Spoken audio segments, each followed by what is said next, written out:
aan kalmad dhex gashada markaynu Soomaaliya tagno dadkeen halkan fadhiya waxa la yiraahdaa ninkaas waa fulaan oo Canada ka yimi oo aad baa looga dambeeyaa moogta abwaan Soomaalida gabayna wuxuu lahaa isqadariyo oo wada tashada qowlku ka heshiiya aan qaladka daawo u helnay qowlku ka heshiiya Soomaalida waa dad qiimo badan laakiin waxa ka maqan isqadarinta nin kasto inaga mid waa inay hebel oo waan reer hebel ah mana helayno Soomaaliya aan qabiil ahayn haddaynu is-ictiraafno oo qof kasta aynu u aragno qof miisaan leh oo waxaynu wax ku noqon lahayn waa shilin adduunka maanta haddaad doonaysid xoogna waxa la adeegsadaa shilinkaaga haddaad doonaysid siyaasadna waxa la adeegsadaa shilinkaaga la adeegsadaa waxa yar nin Soomaaliyeed reer Canada baa wuxuu noogu yimi Afrika anigu waxaan ka yimi Mozambique uu noo sheekayo wuxuu yidhi taksiilaan ahaa waana nin aqoon-yahana nin baan qaadi jiray bidho caddaan ah taxi custom buu ahaa markasta waan qaadi jiray maanta wuxuu nin Afrikaan ah oo ballankaaga wanaagsan maragay yaata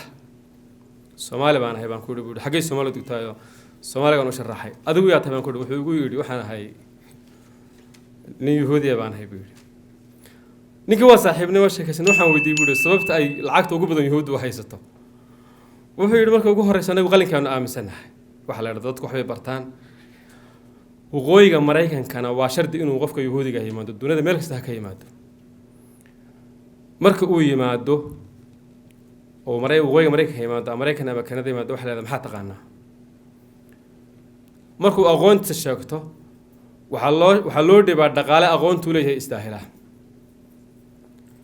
habeenka wiil Yahuudi oo dhashana $1 baa meel loo ridaa 4 milyan 5 milyan oo Yahuudi ah jooga waqooyiga Mareykanka ilmo kasto Yahuudi dhasha akoon buu leeyahay $1 baa loogu ridaa markuu wax barto qofka aqoontiisa loo maalgeliyaa haas wuxuu ku noqdaa milyaneer inaga haddaynu Soomaali nahay shalay waxa jiray video yar oo la soo galiyay oo nin Soomaaliyeed baa waxa loo soo wacay arinta beledweyne waa daawatay maamulaya warnaga tigbido khayr baa doonaysa 24 saac beledweyne ilaahay ha badbaadiyo lacag ma hayne $50 bisha maanta kala bixay ugu qor kadibna waa la soo wacay waxa loo sheegay dagaal socdo reerkoodii 15 baa aqbalay inuu bixiyo waa example sax ah oo Soomaalida suurtagalka ah community-gan aynu dooranay wuxuu u baahan yahay dhaqaajin iyo wada jir haddaan la dhaqaajin oo aan si wada jir loo dhaqaajin wuxuu ku dambeyn doonaa in kirada lagu yeesho ka soo gudub anigu waxaan isu taagay walaalayaal beledweyne waxa jira group WhatsApp ah oo gudoomiyuhu furay iyo Xamdi ay fureen san ka warhayo iyo gudoomiyaha doorashada liis ba hadda kor laakiin liisku ma badna still $2,000 ma gaadhin waxaan rabaa inaynu gurmano inagoo Ilaahay subxaanahu wa ta'ala ugu dhawaanina dadkeenana u naxayna Canada aynu joognaa qof aan shaqaysan oo inagu yaryahay dadka badankiisu waa dhalinyaro inaad Ilaahay jannadiisa iibsataan oo walaalihin u gurmataan waa waajib waxaan xasuustaa Afrikaan joognay anaku waxa